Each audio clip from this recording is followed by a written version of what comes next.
The father-in-law means nothing in this house. The room went quiet the way a room goes quiet right before a storm hits. Not silent, just still, like the air itself was holding its breath. My fork stopped halfway to my mouth. My daughter's face went the color of the tablecloth. And Brad, my son-in-law, standing at the head of a table he did not build, in a house he did not buy, just stood there with his chest puffed out like a rooster who'd never once had to earn his crow. Somewhere in the kitchen, the oven timer was still ticking down on a pie nobody was going to want to eat now. I didn't say anything. Not yet.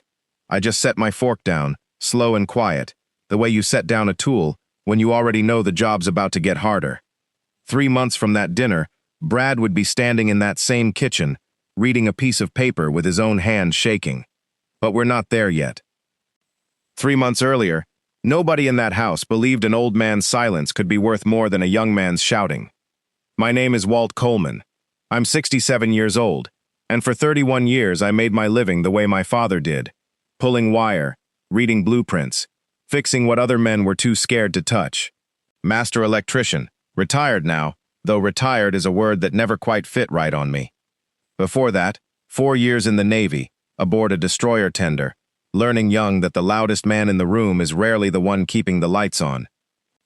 I grew up 2 towns over from where I live now, a little place called Miller's Fork, Ohio, the kind of town where everybody still waves from their porch, where the hardware store owner remembers your father's name before he remembers yours. I met my wife Carol at a county fair when I was 22, working the Ferris wheel of all things, home on leave, and she'd talked me into riding it twice, just so she could keep talking to me at the top. We were married 40 years before the cancer took her, 6 years back now. Some days it still doesn't feel real that she's not just in the other room, that if I listen close enough, I won't hear her humming over the sink the way she used to on Sunday mornings. I don't talk about grief much in these stories, but I'll say this much. Losing Carol didn't just take my wife. It took the person who used to tell me when I was being too quiet for my own good, who would have sat me down 2 years before that dinner and said, "Walt Coleman, you say something to that boy right now or I will." I've had to learn to be my own second opinion since she's been gone, and I won't pretend I've always gotten it right. We had one daughter, Emily, sharp as a tack, kinder than she has any right to be, and for most of her life, the best thing I ever helped make. She's 34 now, married 3 years ago to a man named Brad Whitfield, good-looking, good talker, the kind of man who can walk into any room and have everyone laughing inside of 5 minutes. I liked him, at first. I want to be honest about that. I didn't dislike Brad the day I met him. I just noticed things. Small things. The way he'd finish Emily's sentences for her at dinner. The way he'd correct her stories in front of people. Gently, like he was doing her a favor. The way he talked about his house before there was ever a ring on her finger. The house is the part of this story people always want to know about first, so let me tell you plainly, and then I'll tell you how we got here. That house, the one Brad stood in when he said the father-in-law means nothing, belonged to Carol's family for 3 generations before it ever belonged to me. Carol's grandfather built the porch with his own hands in 1958. Her father added the back room where I used to hold Emily when she had her croup as a baby. When Carol's parents passed, the house came to us, and when Carol passed, it came to me, clean and clear, deed and all, my name on every line.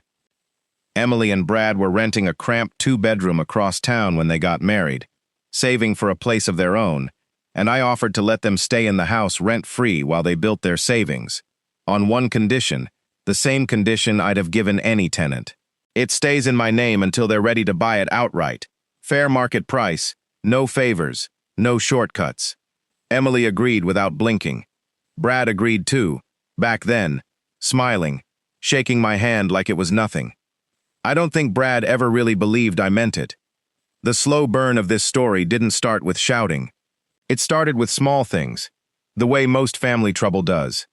It started with a Thanksgiving, 2 years back, when Brad stood at the head of the table, my table, the one Carol's mother had set every Thanksgiving of her life, and said grace like he was the man of the house. Not a bad thing on its own, but he said, "Thank you for this home Brad and Emily have built," and I watched Emily's eyes flick toward me, quick and nervous, like she was checking whether I'd flinched. I hadn't. I just filed it away. It started with a car ride maybe 8 months after that, when I drove Emily to her dentist appointment because her car was in the shop. She was quiet most of the ride, then said, out of nowhere, Brad says we should get the house transferred into both our names soon. Says it's only fair since we live there. What do you think's fair? I asked her. She didn't answer that. She looked out the window instead. That was the first time I noticed she'd started doing that, going quiet instead of answering, the way water goes still, right before it goes cold. It started with an overheard phone call, the kind you're not supposed to hear, standing in the hallway of my own daughter's, my own house, waiting for her to finish getting her coat, when I heard Brad on the phone with his brother in the next room. Old man's gotta let go sometime. It's basically ours anyway. He's not gonna live forever. A laugh. Emily won't push back. She never does anymore. I stood there in that hallway with my hand still on the doorframe, and I felt something in my chest go cold and quiet. The same feeling I used to get right before I'd flip a breaker I wasn't fully sure was dead.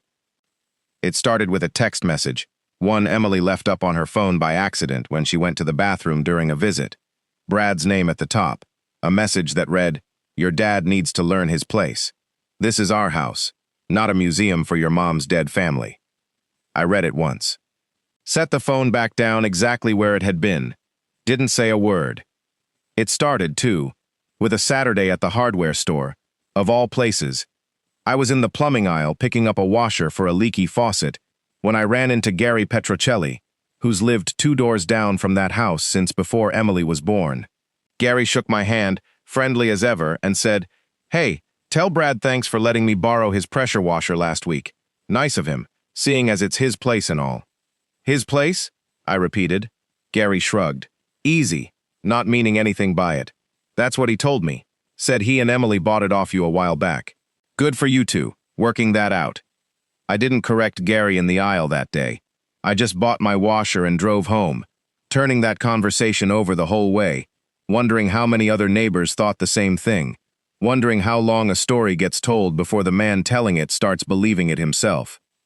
It started with something smaller still, a Sunday morning, maybe 2 months before the dinner, when I came by to fix a flickering porch light, an easy 15-minute job.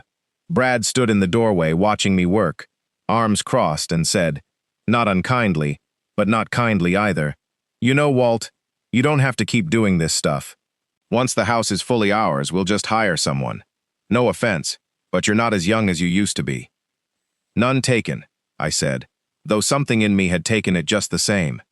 I finished the light, packed up my tools, and didn't come by to fix anything again for 3 weeks after that, which I don't think Brad ever noticed, and which told me something too. I want to be clear about something, because it matters. I never went looking for reasons to think poorly of Brad. I'm not a man who goes hunting for trouble in his own family. Every one of these moments came to me on its own, quiet and small, the way water finds a crack in a foundation. Not because you're looking for the crack, but because eventually, it's the only thing you can hear. What I noticed most, though, wasn't Brad. It was Emily. My daughter used to argue with me about everything. Politics, football, whether her mother's meatloaf recipe needed more onion. She had her mother's fire in her, a good fire, the kind that keeps a person upright. Somewhere in those 2 years, that fire had gone banked down to almost nothing. She'd started apologizing before she even finished a sentence. She'd started checking Brad's face before she answered a simple question, the way you'd check the sky before deciding whether to bring an umbrella. I raised her better than that. Carol and I both did, and I sat with that fact more nights than I'll ever tell anyone, turning it over like a bad tooth, wondering what I'd missed, wondering if I'd been too quiet for too long.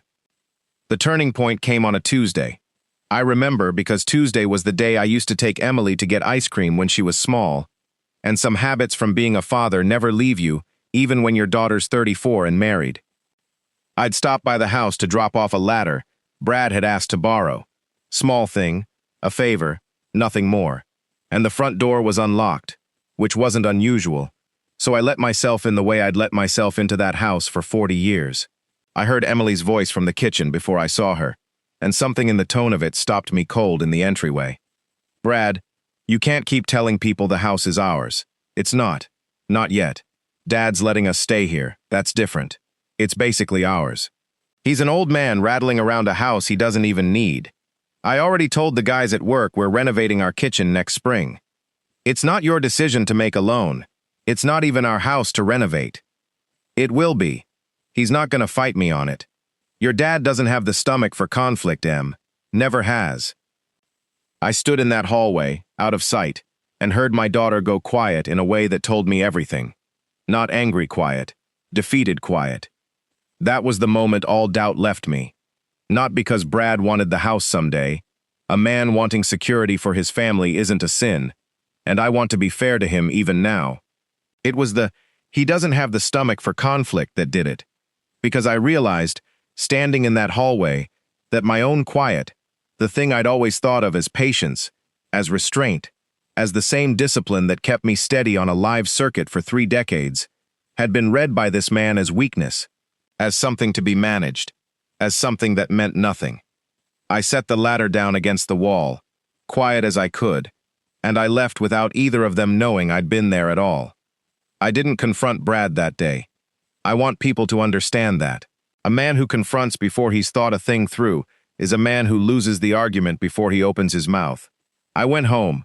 I sat on my back porch with a cup of coffee gone cold in my hands, and I thought about Carol, about what she would have done, about what kind of father I wanted to be for whatever years I had left with my daughter. 3 weeks later came the dinner, the one I started this story with. It was a small gathering, me, Emily, Brad, and Brad's parents, visiting from out of state. Nice enough people, quieter than their son. We were maybe halfway through supper when Brad's father made an offhand comment about how nice the house was, and Brad said, "Easy as anything. Yeah, we're planning some changes once it's fully in our name. Kitchen renovation. Maybe knock out that back wall." "It's not in your name," I said. Calm, not raised, just fact. Laid on the table like a tool you set down when the job calls for it. Brad laughed, the kind of laugh a man uses when he thinks you've said something foolish. "Come on, Walt. Everybody knows how this works. We live here. We're family. It's basically ours." "It's not basically anything," I said. "It's mine. Deed's in my name. Has been since your mother-in-law's father passed it to us." That's when Brad stood up. That's when he said it. The words that started this whole story. The ones that stopped my fork halfway to my mouth. The father-in-law means nothing in this house. Nobody at that table moved. Brad's mother's face went white. Emily's hands were flat on the table like she was bracing for something to shake. I didn't raise my voice. I want that understood clearly, because the power in what happened next didn't come from anger. It came from the opposite of anger. "Sit down, son," I said, quiet. "You're about to say something you can't take back, and I'd rather you didn't do that in front of your parents." He didn't sit down. "I'm not your son, and this isn't your house anymore, not really. You just haven't figured that out yet." I looked at him for a long moment. Then I looked at Emily, and something in her face, some old flicker of the girl who used to argue with me about meatloaf, told me she needed me to say what I said next. "The deed's in my name," I said again, slow, so every word landed clean. "It's been in my name since before you and Emily were married. It'll stay in my name until the day I decide otherwise. And that day hasn't come. And it's not coming tonight, at this table, over pie." I paused. "You're welcome in this house, because my daughter loves you. That's the only reason. Don't mistake her kindness for your ownership." Brad's jaw worked like he wanted to say something else, but nothing came out. His father, to his credit, said quietly, "Brad, sit down." And after a long moment, he did. The rest of that dinner passed in a silence so heavy, you could have hung a coat on it. Nobody finished their pie. What came after wasn't a screaming match or a slammed door. It was quieter than that, and harder, in its own way. 2 nights later, Emily showed up at my house alone, sat down at my kitchen table, the same one I'd had since before she was born, and cried for the first time in longer than I could remember seeing her cry. "I don't know when I stopped saying what I actually think, Dad," she said. "I don't know when that happened." I didn't rush to fill that silence with advice. I just let her talk, the way I wished I'd let her talk more, all those quiet months I'd spent noticing things instead of asking about them. "I love him," she said. "I do. But somewhere along the way, I started making myself smaller, so there'd be less to argue about. And I let it happen. That's on me too. It's not all on you, I said, but you're allowed to want more than small. She looked at me across that table, tired in a way that had nothing to do with sleep. Why didn't you say anything sooner? You must have noticed all of it. That question sat in me for a long moment before I answered, because it was fair, and it deserved an honest answer, not a comfortable one. Because I was scared that if I said something too soon, you'd choose him over me, and I'd lose you twice, once to him and once for real. I told myself waiting was patience. Some of it was just fear wearing patience's coat. She reached across the table and took my hand, the way she used to when she was small and scared of a thunderstorm. You didn't lose me, she said. I think I was the one who was going missing. We sat there a long while, not saying much else. Sometimes the truth doesn't need many words. It just needs to be said once, clearly, by someone who means it. She came back 2 weeks later, on a Wednesday evening, and this time she wasn't crying. She sat down across from me at the same table, folded her hands the way her mother used to when she'd made a decision and didn't want to be talked out of it, and said, I asked Brad to come to counseling with me. Not because I've decided anything yet, because I want to understand how I got so quiet, and I don't think I can figure that out alone. That sounds like a brave thing to do, I told her. It doesn't feel brave. It feels terrifying. She turned her water glass slowly on the table, watching the ring of condensation it left behind. Dad, can I ask you something? And I want you to actually answer it, not just say something to make me feel better. Always. Did you and Mom ever go quiet like that? Either of you? I thought about that a long moment, because it deserved a real answer, not a comfortable one. Your mother and I fought plenty, especially early on. She wouldn't let a thing go unsaid if it needed saying, and I loved that about her, even when it meant a hard conversation. I think the difference is, she never once made me feel small for disagreeing with her, and I hope I never made her feel that way either. That's not something either of us is teaching you. That's something you and Brad are going to have to look at yourselves. Emily nodded slowly, like she was turning that over, filing it away, the same careful way I file things away myself. I don't know what I want yet, she said, but I know I don't want to keep being someone who apologizes before she's even said anything. Then don't, I said. That part, at least, is entirely up to you. The first counseling session came and went, and then another, and Emily didn't tell me much about what was said in that room, which was right. Some things belonged to the two people working through them, not to a father sitting at home waiting for a report. What I noticed instead was smaller and quieter. She started answering the phone differently, with less of a flinch in her voice. She started finishing her sentences even when Brad was in the room to hear them. I won't pretend what came after was quick or clean. Emily didn't leave Brad that week, or that month. Real things don't move at the pace of a good story. She started going to counseling on her own first, then asked Brad to join her, which he did, reluctantly, and to his credit, he showed up more than once. I want to be fair to Brad here, because a man is rarely only one thing. In one of the last conversations I had with him before things changed for good between them, he sat on my porch, the same porch Carol's grandfather built, and told me, quieter than I'd ever heard him, that his own father had never owned a home outright in his life, had rented and moved and rented again every few years, and that some part of Brad had been terrified, his whole life, of ending up the same way. That the house wasn't really about the house. It was about a fear he'd never once said out loud to anyone, including himself, until that porch. That doesn't make what you said to me right, I told him. I know, he said. I've thought about that dinner every day since. I said it because I wanted you to feel as small as I've felt my whole life. That's not something I'm proud of. He told me more that evening than he'd told me in 3 years of Sunday dinners combined, about growing up in a series of rented duplexes, packing his room into boxes every 18 months or so, watching his father write rent checks with his jaw tight, never once signing his name to a deed of his own, about a landlord, when Brad was maybe 11, who'd raised the rent with 2 weeks' notice and moved the family clear across the county in the middle of a school year. I told myself when I grew up, nobody was ever going to make me feel like a guest in my own life again, he said, looking out over the field behind the porch, not at me. And somewhere along the way, I decided the fastest path to that was just taking it, even from you. Especially from you, maybe, because you had what I wanted and you didn't even seem to want it that bad, the way you just let us live there without making a big thing of it. I think some part of me needed you to make it a big thing, so I'd have a reason to be angry instead of just scared. I sat with that a long moment before I answered. I hear what you're telling me, and I don't doubt it's true, but being scared doesn't give a man the right to make somebody else feel small so he can feel bigger. You understand the difference? I do now, he said. I don't know that I did before that dinner. I won't say we became close after that, but I will say I believed him, and I told him so. And there's something to be said for a man who can look at his own ugliness plainly and not flinch away from it.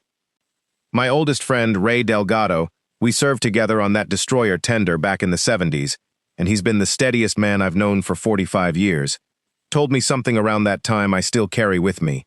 Ray had come by for coffee one morning, and I told him the whole mess, start to finish, the dinner, the deed, all of it. Ray listened the way he always does, slow and careful, and then he said, Walt, a man who has to remind everyone he's in charge usually isn't, and a man who's actually got something worth protecting almost never has to raise his voice to protect it. I've turned that over in my head more times than I can count since. Emily and Brad separated 4 months after that dinner. Not in anger, not with lawyers shouting across a table, but quietly, the way a rope frays instead of snaps. She moved back into the house for a while, into her old childhood room down the hall from where I now slept alone most nights. It wasn't easy, having my grown daughter back under that roof, but it also wasn't nothing. There were nights we sat up late at that kitchen table, the way we used to before Brad, before the world got complicated, and just talked. The healing, if you can call it that, didn't come all at once. It came in small pieces, the way most real healing does. It came the first Sunday Emily cooked dinner in that kitchen again. Not a grand meal, just roast chicken and potatoes. But she set 2 places at the table without being asked, the way her mother used to, and something in me settled that had been unsettled for 2 years. It came a month later, when Brad showed up unannounced on a Saturday morning, not to fight, just to drop off a box of Emily's things from the apartment he'd since taken on his own. He stood on the porch a long moment before he left, and said, I'm sorry, Walt, for the dinner, for a lot of things. I told him I appreciated him saying it, and I meant it, even if I didn't know yet what to do with the apology. It came 6 weeks after that, in a letter Emily wrote me, not because she needed to say it to my face, she told me later, but because some things are easier to say slow, in your own handwriting, where you can't be interrupted. She wrote about growing up in that house, about her mother's hands in that kitchen, about how she'd let herself forget, for a while, what it felt like to be a person who spoke her whole mind at her own table. She wrote that she was sorry it took her so long to remember. I keep that letter in the drawer of my nightstand. I've read it more times than I'll admit. It came in something as small as a Tuesday ice cream run, an old habit, revived without either of us mentioning why, the 2 of us sitting on the tailgate of my truck outside the same little shop I used to take her as a girl, saying nothing much, just being quiet together the good way, not the way that had crept into that house over 2 years. It came too in a project neither of us planned. The back porch step had been sagging for a year, a job I'd been putting off longer than I liked to admit, if I'm honest. Maybe because fixing it alone felt like one more small proof that I was managing just fine without help, which wasn't entirely true. One Saturday morning, Emily came out in an old flannel of her mother's, sleeves rolled up, and said, "Teach me how to do this. I want to know how, not just watch you do it."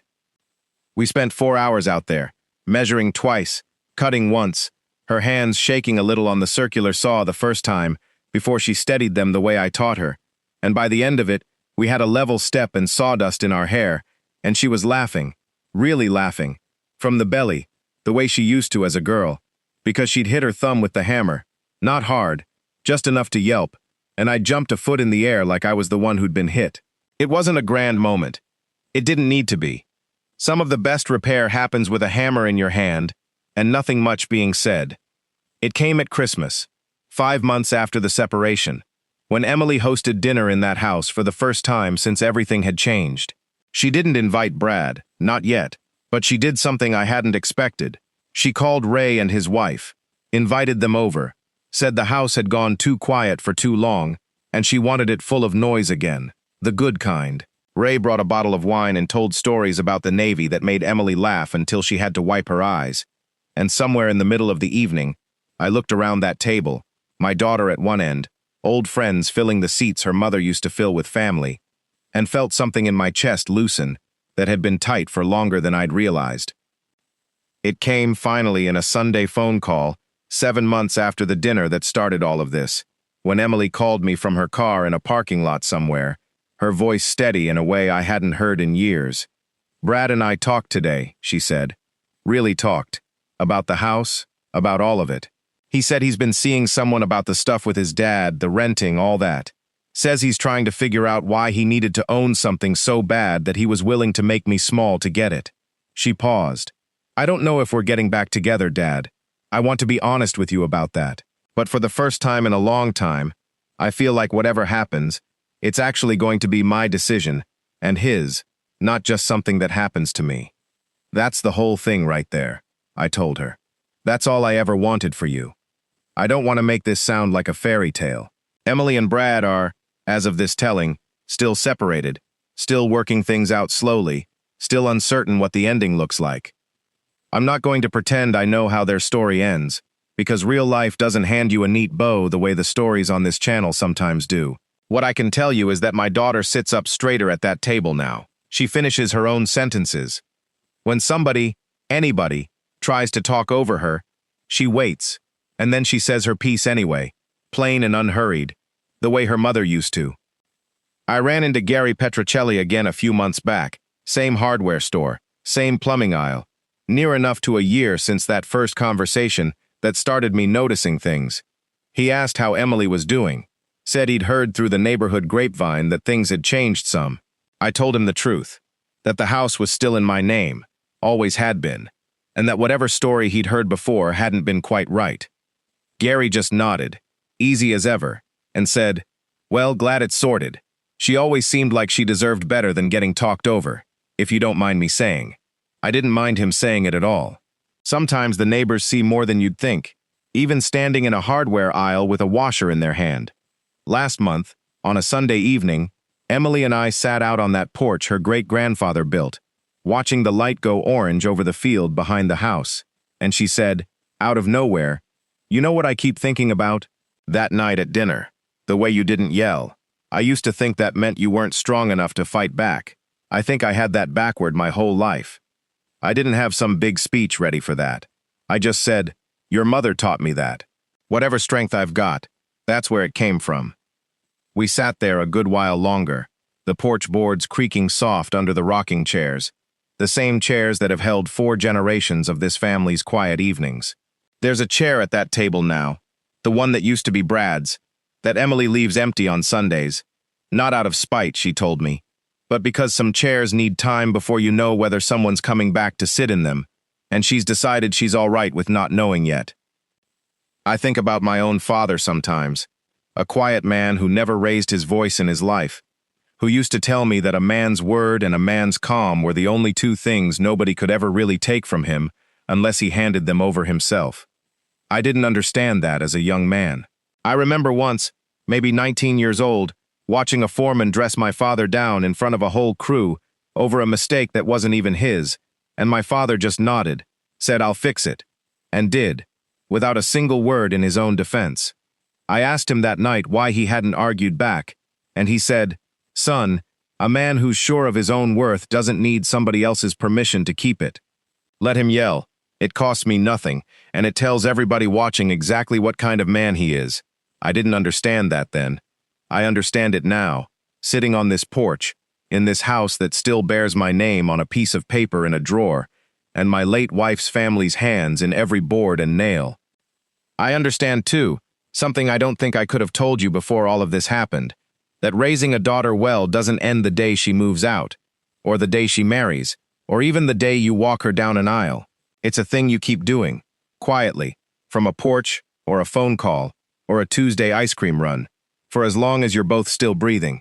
I don't know that I did it perfectly these last few years. I know I did it as best I understood how, and when I understood better, I tried to do better. I think that's most of what any of us can ask of ourselves. If there's a lesson in all this, and I've turned it over enough nights now that I think I've found it, it's this. Quiet isn't the same as weak, and the people who mistake the two usually learn the truth of it the hard way, same as Brad did at my table that night. And the second thing, maybe the harder one, sometimes the people we love the most go quiet, not because they've got nothing left to say, but because somewhere along the way, somebody taught them their voice didn't matter. If you love someone like that, don't wait as long as I did to ask them what they're really thinking. I lost 2 years of my daughter's real voice because I told myself patience was the same thing as waiting, and it isn't, not always. If this story reminded you of someone in your own life, a father who stayed quieter than he should have, a daughter who went smaller than she deserved to, or maybe somebody you need to check on tonight, do me a favor and share it with them. Tell me in the comments about the person in your life whose quiet strength you didn't understand until later. And if there's someone you've been meaning to thank for standing steady when it counted, don't wait as long as I did. Whatever your own story looks like, whether you're the quiet one at the table or the one who's been mistaking someone's calm for weakness, I hope you find your way to the same porch light I found, sooner than I did, and with less quiet suffering along the way than it took my family to get there. Take care of each other. I'll see you in the next one.